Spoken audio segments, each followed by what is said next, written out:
আজকে আমাদের আলোচনার বিষয়বস্তু হলো বিশ্বে সন্ত্রাস কি মুসলমানদের সম্পত্তি। প্রথমে আসুন বোঝার চেষ্টা করি সন্ত্রাস এই শব্দটার আবিধানিক অর্থ কি। সন্ত্রাস শব্দটাকে কোনো সংজ্ঞা দেয়া খুবই কঠিন। এই শব্দটার অনেকগুলো সংজ্ঞা আপনারা পাবেন, আর অনেক সংজ্ঞায় পরস্পর বিরোধী। সংজ্ঞা জিনিসটা আসলে বায়বীয়, এটা বিভিন্ন সময়ে বদলায়, আর বদলানোর কারণ ভৌগোলিক অবস্থান এবং ঐতিহাসিক ঘটনা।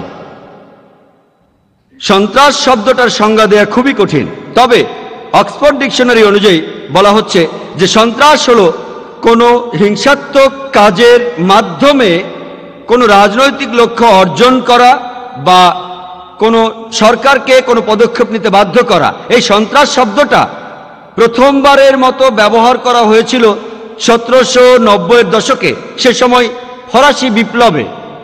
আর এই 1790-এর দশকে একজন কূটনীতিক এডমান্ড বার্ক, একজন ব্রিটিশ কূটনীতিক, তিনি এই শব্দটা দিয়ে বুঝিয়েছিলেন সে সময় ফ্রান্সের জ্যাকোবিন সরকারকে।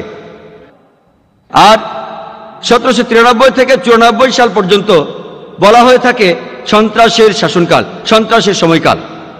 আর ম্যাক্সিমিলিয়ান রবস্পিয়ার তিনি ছিলেন এই সরকারের প্রধান, আর এই সময়ের মধ্যে তিনি হাজার হাজার মানুষকে হত্যা করেছিলেন। তিনি গিলোটিন চড়িয়েছিলেন হাজার হাজার নিরীহ মানুষকে। ইতিহাস এখন আমাদের বলে যে রবস্পিয়ার তখন 5 লক্ষেরও বেশি মানুষকে অ্যারেস্ট করেছিল, আর তার মধ্যে 40,000 মানুষকে হত্যা করা হয়েছিল। 2 লক্ষেরও বেশি মানুষের হয়েছিল নির্বাসন, আরো 2 লক্ষেরও বেশি মানুষ জেলখানার ভেতরে অনাহারে আর অত্যাচারে মারা গেছে। তাহলে এই সন্ত্রাস শব্দটা প্রথম ব্যবহার করা হয়েছিল ফরাসি বিপ্লবের সময় বিপ্লবীদের বোঝানোর জন্য।